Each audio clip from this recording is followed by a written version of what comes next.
Good morning friends, I am Khyati Patel from Ashwamedh Vidyalaya.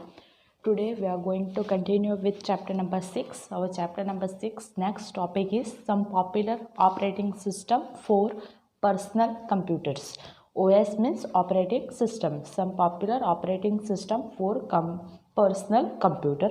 First of all, we are going to start with our first personal computer, that is known as Microsoft Windows. Microsoft Windows is one type of operating system. Okay, so we can say that Microsoft Windows is a proprietary software and must be purchased for using it. When a new version comes out, one must again purchase an upgrade version to use it. इसका मतलब जैसे जैसे कोई भी operating system होती है उसका नया वर्जन आता है तो हमें उसे अपडेट करना चाहिए, ठीक है, तभी हम लोग उसके नए फीचर्स को यूज़ कर पाते हैं. Okay, now this PC is highly skilled with your attackers. This PC is highly skilled with your attacks by crackers. Now this PC is also made it the most popular target of attacks by cracker. Now who is crackers? Crackers is a highly skilled programmers with malicious intention. ये definition आपको याद रखनी है. What is crackers? Cracker is a highly skilled programmers with malicious intention. मतलब ये कुछ ऐसे programmer है जिसके अंदर बहुत स्किल होती है, हाईली स्किल्ड पर्सन होती है, लेकिन उसका जो इंटेंशन है दैट इंटेंशन वाज रॉन्ग. ठीक है, वो इंटेंशन उसको किसी के अंदर कुछ ना कुछ बिगाड़ने का होता है, तो इसे हम लोग क्रैकर्स बोलते हैं. ओके, ना how the overall experience is somewhat varied, and when there is a problem it becomes difficult to pinpoint the exact source of the trouble. जब ऐसा होता है तो ये माइक्रोसॉफ्ट विंडोज़ ऑपरेटिंग सिस्टम के अंदर हम लोग ये अटैक्स को कहाँ से, मतलब अटैक कहाँ से हुआ है वो फाइंड आउट करना थोड़ा बहुत प्रॉब्लमेटिक हो जाता है. This is the first computer system Microsoft Windows. Next type of personal computer is your Apple OS X. Apple OS X. Now, this Apple OS X is also a proprietary software. Apple OS X is also a proprietary software. It comes bundled with the machine manufactured by Apple and neither work without the other. What it means? It comes with the machine that is manufactured by only your Apple company. It will not work on the other computers. This Apple OS X is an operating system and it is provided with the machine developed by your Apple company only, and they will not work with other type of machines. Okay, next, third one is your Linux operating system. Third one is your Linux operating system. Linux is just like its predecessor of Unix, is known for its high performance, security, reliability and portability. Linux is most popular for his high performance, security, reliability and portability. Okay, it provides two type of user interface, CLI and GUI. The most common GUI are KDE, GNOME and Unity. And the newest version of the GUI provides a strong competitions to the other two operating system. Now, the major advantage of Linux is that not only it is free, it also provides us complete freedom in running the operating system. What is the main advantage? It provides the complete freedom to run the operating system. Okay, so these three are your most popular operating system for your personal computer. Now we are going to start with the next topic, that is your introduction to Ubuntu Linux. Next topic is given by introduction to Ubuntu Linux. Now Ubuntu Linux is a Linux distribution. What is Ubuntu Linux? Ubuntu Linux is a Linux distribution created by UK based company Canonical Limited. ठीक है, Ubuntu Linux is a Linux distribution created by UK based company Canonical Limited, and this company is established by the South African entrepreneur Mark Shuttleworth. You have to remember this name. This Canonical Limited is developed by Mark Shuttleworth. It is based on the Debian GNU Linux distribution. It is based on GNU Linux distribution. And Ubuntu is an ancient African word. Ubuntu का मतलब क्या होता है? This word meaning is humanity to others. इसका मतलब क्या होता है? Humanity to others. Okay, and this is the Ubuntu Linux logo. Here in figure given the Ubuntu Linux logo. Ubuntu Linux का जो लोगो है वो लोगो यहाँ पे बुक के अंदर दिया गया है. Now the next important topic is your Ubuntu version. अब जैसे जैसे ऑपरेटिंग सिस्टम आती जाती है वैसे वैसे उसके नए नए वर्जन आते जाते हैं.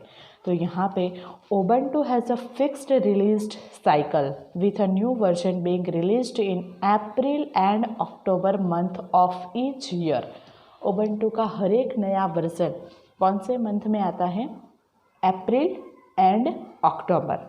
अप्रैल एंड अक्टूबर मंथ के अंदर साल में 2 बार 2 मंथ के अंदर अप्रैल और अक्टूबर के अंदर ये Ubuntu का नया नया वर्जन आने लगता है. And this release number are denoted by 2 digit year. ये जो नंबर है अप्रैल और अक्टूबर मंथ में जो आते हैं उसको रिलीज़ को नया नेम देने के लिए उसका जो नंबर है वो नंबर 2 डिजिट ईयर के फॉर्मेट में followed by a dot and followed bye 2 digit month. ये कैसे उसकी पैटर्न नए वर्जन की आती है वो आपको याद रखनी है. दस Ubuntu 10.04 LTS means long term support. LTS means here it is given the full name long term support. 10.04 means it was released in April 2010. ये यहाँ पे ईयर जो है वो ईयर का last 2 digits followed by 2 digit month and 2 digit year. Year का जो 2 digit है वो सबसे पहले आता है. ठीक है, 2 डिजिट एंड अप्रैल मतलब 4th मंथ. तो यहाँ पे भी मंथ को भी आपको 2 डिजिट में लिखना है and followed by a dot. बीच में आपको क्या रखना है?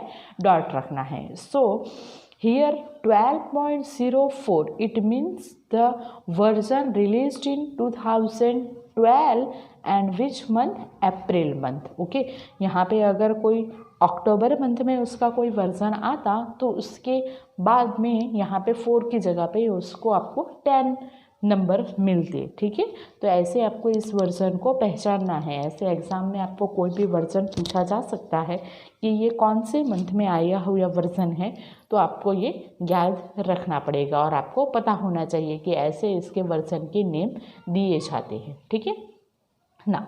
Next one, basic concept of Ubuntu Linux. Ubuntu Linux के बेसिक कंसेप्ट क्या है?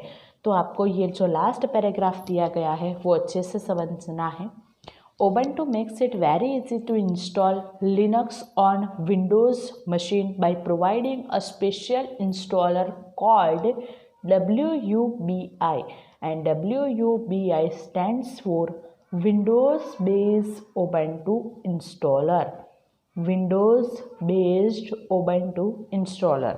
ठीक है, WUBI का फुल फॉर्म क्या है? Windows based Ubuntu installer. मतलब आप लोग आपके विंडोज़ ऑपरेटिंग सिस्टम वाले पीसी के ऊपर भी Ubuntu ऑपरेटिंग सिस्टम को चला सकते हो. उसके लिए आपको ये WUBI का इंस्टॉलर चाहिए. and WUBI does not require a separate partition for Ubuntu and install Ubuntu right inside the Windows partition by revising a certain amount of disk space for it. मतलब उसके लिए आपको वहाँ पे पीसी के अंदर सेपरेशन करना पड़ता है और उस सेपरेशन के अंदर आप लोग दोनों ऑपरेटिंग सिस्टम एक साथ चला सकते हो, विंडोज़ भी चला सकते हो और Ubuntu भी चला सकते हो, ठीक है। तो यहाँ पे ये Ubuntu ऑपरेटिंग सिस्टम के जो सबसे पहली फर्स्ट स्क्रीन आती है जब आप लोग उसे इंस्टॉल करते हो और उसे पीसी को स्टार्ट करते हो, तो उसकी जो सबसे पहली फर्स्ट स्क्रीन आती है वो फर्स्ट स्क्रीन यहाँ पे बुक के अंदर ऐसी दिखाई गई है। देखो यहाँ पे ये इम्पोर्टेंट टॉपिक है, बहुत इम्पोर्टेंट टॉपिक है। If we have a multi boot configuration, मतलब एक पीसी के अंदर आपको मल्टी मीन्स हम लोग ये वर्ड को आगे के चैप्टर से देखते आए हैं। मल्टी का मतलब हम लोगों ने दिया है मोर देन वन, एक से ज़्यादा होते हैं तो उसे हम लोगों ने मल्टी बोला है। तो मल्टी बूट कन्फिगरेशन मीन्स अगर आपके पीसी के अंदर एक से ज़्यादा ऑपरेटिंग सिस्टम है तो उसे बोलते हैं multi boot configuration. If we have a multi-bit configuration, the boot manager may display a choice of operating system. जब आपके पास एक से ज़्यादा ऑपरेटिंग सिस्टम होती है तो ये बूट मैनेजर नाम का जो प्रोग्राम है, you have to remember this name, boot manager नाम का जो प्रोग्राम है वो कौन सी ऑपरेटिंग सिस्टम आपको स्टार्ट करना है उसका चॉइस डिस्प्ले करती है। मतलब दोनों ऑपरेटिंग सिस्टम आपकी डिस्प्ले होती है, आपको जो स्टार्ट करनी है वो सिलेक्ट कर लेना है। And this operating system is displayed by a program called boot manager. Once we select Ubuntu, अब दो में से आपने एक सिलेक्ट कर ली, then Ubuntu starts its boot loader. Then once we select any operating system, then boot loader starts your operating system. जब आप लोग सिलेक्ट कर लेते हो तब कौन सा प्रोग्राम उस ऑपरेटिंग सिस्टम को स्टार्ट करता है, बूट लोडर।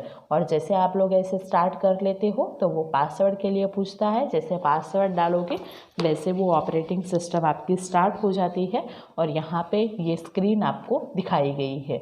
यहाँ पे देखो last Ubuntu 10.04 desktop. What it means? 10.04 means it is released in 2010 April month. ठीक है, 2010 अप्रैल मंथ।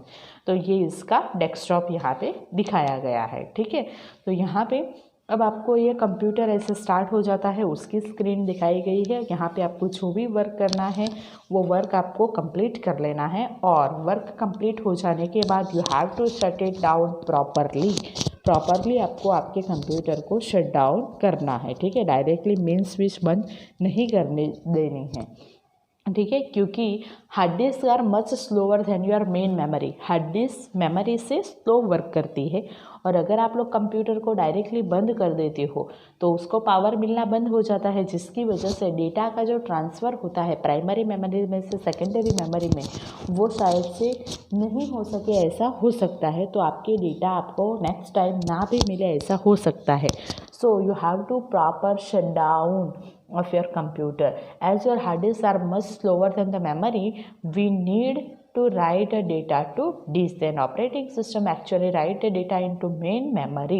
ठीक है, and at the convenient later stage the data is returned to the disk and this is known as caching and or buffering. Okay, catching and buffering, इस process को क्या बोलते हैं, catching and buffering.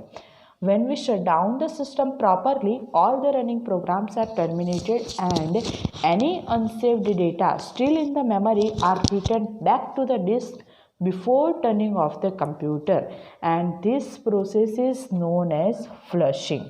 ठीक है, ये प्रोसेस का name क्या है, फ्लशिंग है। याद रखना है कि जब आप लोग आपके कंप्यूटर को शट डाउन करते हो प्रॉपरली तो जो भी रनिंग प्रोग्राम है वो टर्मिनेट हो जाता है और जो भी कुछ अनसेव्ड डेटा है, मतलब जो डेटा आप लोगों ने सेव नहीं किए हैं वो डेटा आपकी मेन मेमोरी में ही चले जाते हैं। ठीक है, तो इस प्रोसेस को बोलते हैं flushing.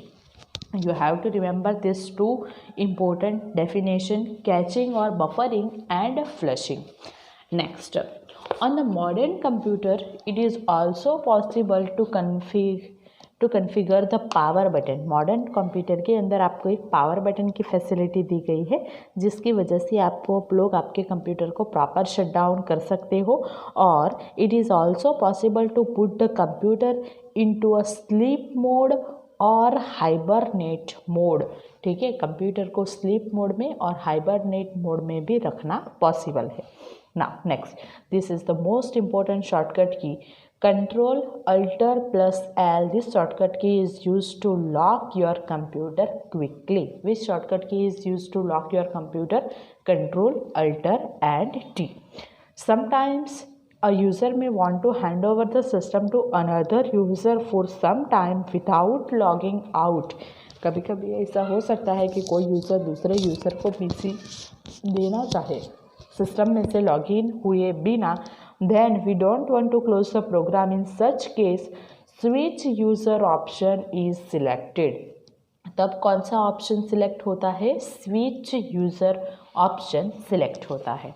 Okay, next topic is accessing data on Ubuntu. Ubuntu के अंदर से डेटा कैसे एक्सेस होते हैं। ठीक है, तो अ कंप्यूटर सिस्टम में have the many storage devices in it. Computer system के अंदर बहुत सारे स्टोरेज डिवाइसेस होते हैं and a device that can have the multiple partitions like your hard disk and file system, and this is separated by a drive later called your local drive D, local drive C, local drive E, etc. Okay, however your Linux operating system have a single file system tree starting with the root directory. Linux file system is starting with your root directory and root is denoted by your slash. Root is denoted by your slash. So your Linux file system is start with root directory and root is denoted by a slash. You have to remember this point on all only, nothing else. ठीक है, next आपको इसके topic में से और कुछ भी याद नहीं रखना है। जैसे जैसे आप लोग फाइल क्रिएट करते हो, उस फाइल के अंदर आपके डेटा कैसे स्टोर होते हैं वो सारे डेटा यहाँ पे दिखाए गए हैं। ठीक है ना, नेक्स्ट वन, नेक्स्ट टॉपिक आपको दिया गया है एक्स विंडोज़ सिस्टम।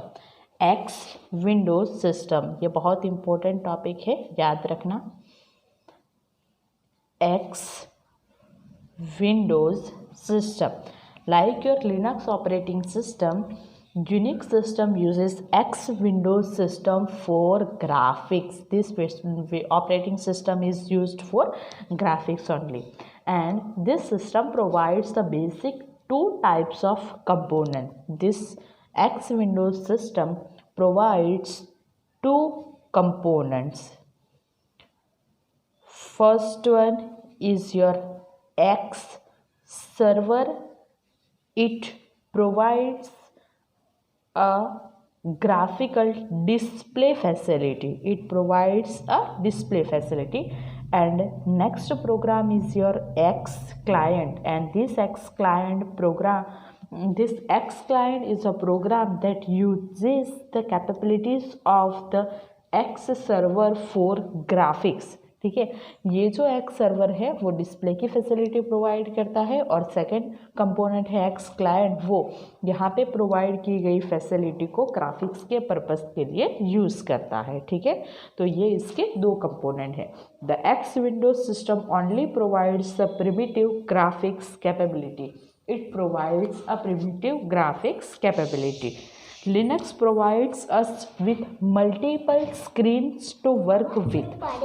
Linux के अंदर आपको multiple screen provide की गई है. We are having the 12 different virtual screen together and we can access by pressing the shortcut key Control Alt F1, Control Alt F2, Control Alt F3, etc. The first 6 screen are the text mode screen. ऐसे आप लोग ये shortcut की को use करके जो भी की प्रेस करते हो तो फर्स्ट जो स्क्रीन आती है वो फर्स्ट 6 स्क्रीन है वो टेक्स्ट मोड की रहती है, while the next 6 screens are graphics mode screen. और उसके बाद जो नेक्स्ट 6 स्क्रीन आएगी वो कैसी रहेगी? ग्राफिक्स मोड स्क्रीन रहेगी। ठीक है, next components of GUI window. Next topic आपको दिया गया है components of GUI window. GUI का मतलब होता है ग्राफिकल यूज़र इंटरफेस। ये ग्राफिकल यूज़र इंटरफेस के अंदर आपको कौन सी चीज़ मिलती है वो सारी यहाँ पे दिखाई गई है। तो ये आपको GUI का स्क्रीन यहाँ पे दिखाया गया है। This is the screen of GUI। Okay, GUI के अंदर आपको सबसे पहले मेनू बार, यहाँ पे क्लोज बटन मिलता है, मिनिमाइज बटन मिलता है, ये मैक्सिमाइज बटन है, ये पूरा आपका टाइटल बार है, ये आपकी स्क्रॉल बार है, ये कुछ टूल बार्स यहाँ पे ये प्रोवाइड किए गए हैं, ये आपका मेनू बार है। ठीक है, नेक्स्ट यहाँ पे आपको नीचे हॉरिजॉन्टल स्क्रॉल बार प्रोवाइड किया गया है। नेक्स्ट यहाँ पे आपको स्टेटस बार प्रोवाइड किया गया है। तो ये सारी चीज़ें जो आपको स्क्रीन पे वो प्रोग्राम को ओपन करते टाइम मिलती है उस चीज़ को GUI बोलते हैं, ग्राफिकल यूज़र इंटरफेस बोलते हैं। ठीक है, ग्राफिकल यूज़र इंटरफेस। इसमें बहुत सारा डिटेल के अंदर बुक के अंदर एक्सप्लेन किया गया है, लेकिन वो सिर्फ आपके अंडरस्टैंडिंग पर्पस के लिए है। ठीक है, इसका हम लोगों इसमें ये जो स्क्रीन है वो हम लोगों ने जब चैप्टर नंबर 12 देखा था, ठीक है, उस चैप्टर नंबर 12 के अंदर प्रेजेंटेशन के बारे में हम लोगों ने जब डिस्कस किया था तो हमको ऐसी ही स्क्रीन मिलती है। ओके, तो यहाँ पे अगर आप लोग ऐसे एक से ज़्यादा प्रोग्राम ओपन करते हो, ठीक है, और वो सारे ओपन विंडो को आपको मिनिमाइज करना है। ठीक है, to minimize all open windows, अगर आपको सारी ओपन की हुई विंडो को मिनिमाइज करना है then you have to press super plus D key, super plus D key. तो यहाँ पे आपको क्वेश्चन होगा कि ये सुपर की कौन सी होती है, ऐसी तो कीबोर्ड पे कोई की होती ही नहीं है। ठीक है, तो यहाँ पे सुपर की का मतलब होता है जब आपके कीबोर्ड के ऊपर the key which is having the Windows logo on it, it is known as super key in Linux। जिस की के ऊपर विंडोज़ का लोगो होता है, ठीक है, विंडोज़ लोगो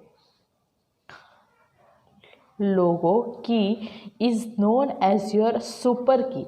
विंडोज़ का लोगो मतलब, तो जैसे हम लोग ऑपरेटिंग सिस्टम को ऐसे स्टार्ट करते हैं तो ऐसे आपको 4 कलर के अंदर जो लोगो वाली स्क्रीन मिलती है ना, यहाँ पे रेड, ब्लू, ग्रीन और येलो वाली। ठीक है, यहाँ पे ये 4 कलर मिलते हैं, red, blue, green and yellow. ऐसे कि आपको कीबोर्ड पे मिलती है, वो कीबोर्ड पे कलरिंग नहीं होती है, लेकिन जब विंडोज़ ऑपरेटिंग सिस्टम स्टार्ट करते हो तब ये लोगो आपको देखने को मिलता है। तो इस लोगो को बोलते हैं सुपर की। तो ये सुपर की विंडोज़ के लोगो वाली की, और आपको डी की प्रेस करनी है तो सारी विंडो मिनिमाइज हो जाएगी। ठीक है, and if the keyboard does not have the super की, अगर आपके कीबोर्ड के ऊपर ये सुपर की नहीं होती है then you have to use control plus alter plus D key. In place of your super key, you have to use Control plus Alt plus D key to minimize all the open windows. Next, if we want to switch to a particular program, अगर आपको कोई particular programme के ऊपर जाना है, ठीक है, to switch to a particular program, कोई पर्टिकुलर प्रोग्राम आप लोगों ने ओपन करके रखा है और उस प्रोग्राम के ऊपर आपको जाना है, then you have to use alter plus tab key, तब आपको alter plus tab key use करनी है। ठीक है, नेक्स्ट आपको ये GUI के बारे में हो गया, ये पूरा ग्राफिकल यूज़र इंटरफेस है। अब यहाँ पे आपको नेक्स्ट टॉपिक दिखाया गया है लिनक्स टर्मिनल का, और ये लिनक्स टर्मिनल का जो टॉपिक है वो आपको फुल CLI के फॉर्म में दिखाया गया है। CLI means your command line interface. ठीक है, तो यहाँ पे कमांड लाइन इंटरफेस के साथ वर्कर GUI कैसा होता है वो हम लोगों ने देखा। तो ये CLI है, कमांड लाइन इंटरफेस, वो क्या होता है वो यहाँ पे नेक्स्ट लिनक्स टर्मिनल के अंदर दिखाया गया है। Terminal is an example of your CLI। So the CLI in the graphical mode using a program known as Xterm, ये किस मोड पे, किस प्रोग्राम के ऊपर चलता है, Xterm। X term is also simply as terminal. We can say that simply terminal is a graphical emulator of the text mode terminal. ये क्या है? graphical emulator है of the text mode terminal. And here we can see the screen of your terminal window. ठीक है, ये screen पे आप लोग देख सकते हो, कुछ भी नहीं दिया गया है, पूरी स्क्रीन आपकी ब्लैंक है. यहाँ पे आपको जो भी वर्क करना है वो सारा वर्क आपको कमांड टाइप करके ही करना है, इसीलिए इसको बोलते हैं कमांड लाइन इंटरफेस. ठीक है. नेक्स्ट, होम डायरेक्टरी का एक छोटा सा टॉपिक दिया गया है. तो उबंटू के अंदर हर एक यूज़र को होम डायरेक्टरी से एक्सेस आप लोग कर सकते हो. And home directory again starts with your root and root is denoted by your slash. Next last topic है इस चैप्टर का, user types in Ubuntu. Ubuntu के अंदर कौन से टाइप के यूज़र रहते हैं उस बारे में यहाँ पे लास्ट टॉपिक बताया गया है. So there are 3 broad categories of users available in Ubuntu operating system. कितने यूज़र्स है? 3 टाइप के यूज़र है. First one is known as the super user. First one is known as the super user.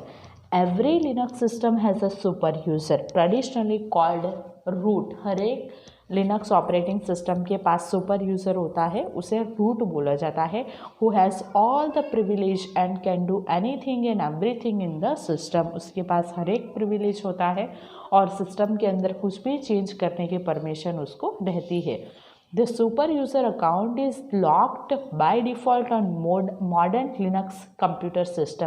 अभी हाल में जो आपके नए computer आते हैं उसके अंदर ये सुपर यूज़र का अकाउंट जो है वो बाय डिफ़ॉल्ट लॉक किया हुआ रहता है. So we can say that no one is allowed to log in as super user. किसी भी पर्सन को सुपर यूज़र की तरह पे लॉग इन करना अलाउड नहीं किया गया है. ठीक है. Next, the second type of user is your normal user.